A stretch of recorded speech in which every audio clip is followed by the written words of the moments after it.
there seem to be a lot of therapists, especially in the realm of autism, who are peddling behavior in the same way Petco does.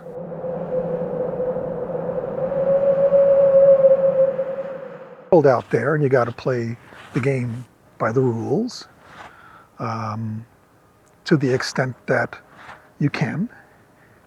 When we're playing a board game, we want to have fun, and it's fun to watch her do her own thing sometimes with her parents. So anyway, the therapist thought it was a great idea to work the therapy into the gameplay. And we started out letting her do what she normally does, just to get her to participate and come to the table with the stranger at the table. And then she started to coach us. The therapist started to coach us to do things, to respond in certain ways.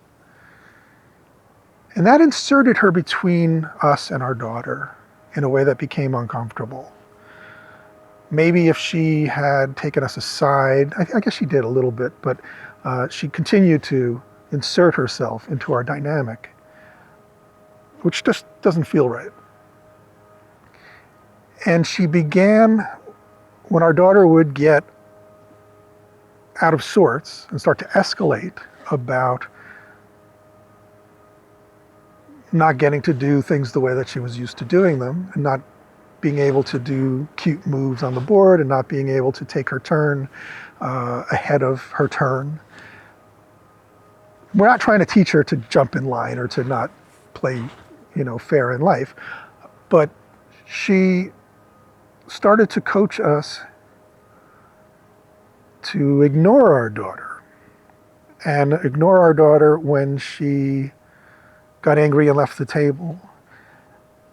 Now, when she got angry and left the table and went over there and ignored us, and it was sort of a contest of wills, that's one thing.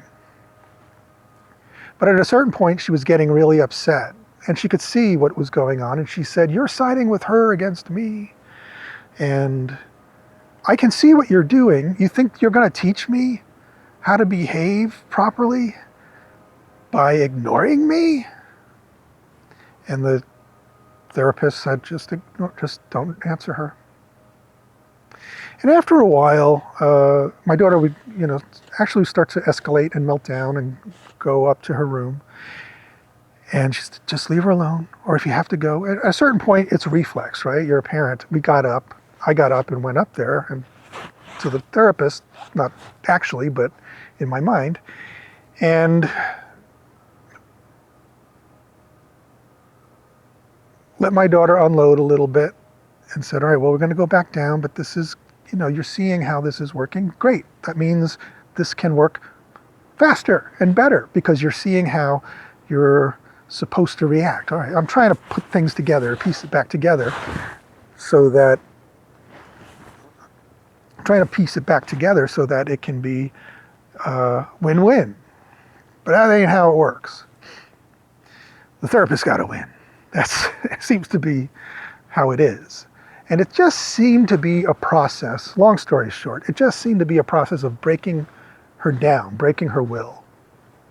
At a certain point, my wife and I kind of exchanged glances and knew what the other was thinking. This ain't working, and this ain't for us, and this isn't what we need, actually. Could we be better parents? Could we be more,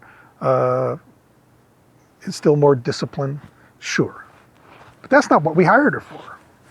We hired her to deal with her struggles, not to perform for us. That's a different struggle. And there seem to be a lot of therapists, especially in the realm of autism, who are peddling behavior in the same way Petco does. And that ain't for us. So we looked at the woman and we thanked her and said, "This is very illuminating, and we're going to end early today. We're going to take what you said, it's a lot to take in, and we're going to end early today. and call you to schedule. And I think she knew what we were saying. It was kind of beat feet. We're done with this. This is not for us. It was cordial, and she left, and we never called her back. And that was that. But that tarnished my entire view of ABA therapy, because that was ABA therapy. And I looked at ABA therapy and I said, that's dog training. That is inhumane. That's not for people. And I was relaying this to my friend who teaches autistic kids, and she started to get a little uncomfortable with how I was talking. And I said, what's wrong? Do you not agree? I mean, we're talking, tell me if you think we're wrong here. And she said, that's what I am. I use ABA therapy every day. That's what I do. And I was like, oh, okay. Oops. Tell me more. And she went on to say how it's beneficial and helpful for people who can't communicate, especially, and how her students have benefited from it greatly to be able to exist and just live. And she told me all her stories and her triumphs with it, right? And I'm feeling very foolish now because I judged it by this one experience. And Kaelynn Partlow telling me, up until her more recent video, how awful it was. And in talking to my friend and looking at our experience, I started to see, and it was never more clear and more important to understand, that autism is a spectrum. And if you can't communicate, if you can't speak, if you're nonverbal, or you can't communicate very well, or you have a very low threshold for getting upset and spinning out, if your brain needs a way, another way, to get across what it needs, what you need, then the tools that you were born with,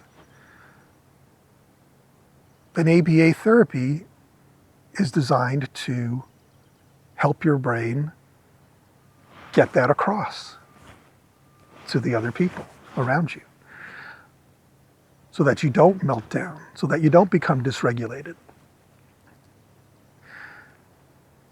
So in ABA therapy, and I'm not a therapist and I'm probably saying it wrong, but when one of my friend's students is able to change their behavior to a situation to point out or transmit an idea in some new way that works, that's clear, that they can handle in the moment, that's a great thing. It borders on a genius thing, an invention for the ages. That's wonderful. But it just seems like there's a moment on the spectrum when a person is verbal and can communicate and can... I can't help you with that. Nobody asked you anything. And can stay mostly regulated enough to get their feelings across. I don't know that ABA therapy is as beneficial in the same way or on the same level that we were given it and being instructed in it. I think there has to be another level or strata of therapy that uses the same concepts and ideas, but isn't so demeaning for someone who knows what you're doing.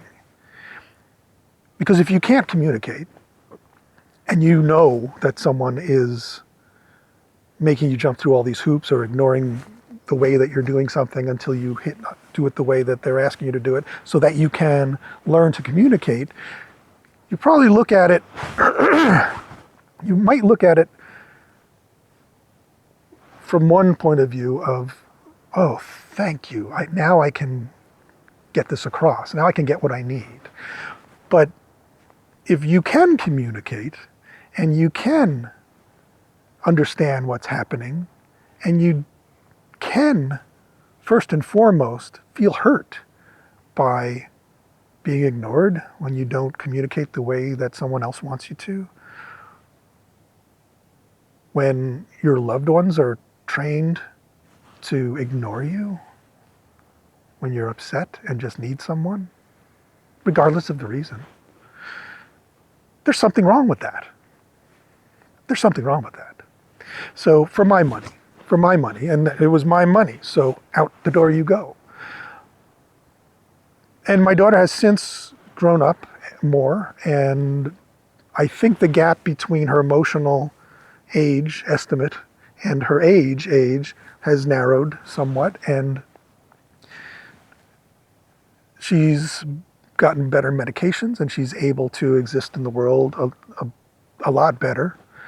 Certainly no worse for not having ABA therapy. So it's not for us. And it's never going to be for us, at least in the way that I understand it. So that was our little adventure with ABA therapy.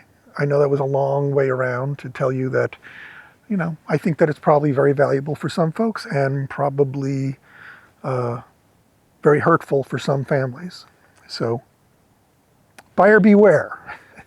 Make sure you know what you're getting when you hire a therapist, and make sure you're comfortable with it, because it really damaged my daughter's relationship with us for a while. There was always a certain level of distrust there that we would do that. And how was that good? So anyway, that's my story, and we'll come back at you soon with some other story. Thanks for watching.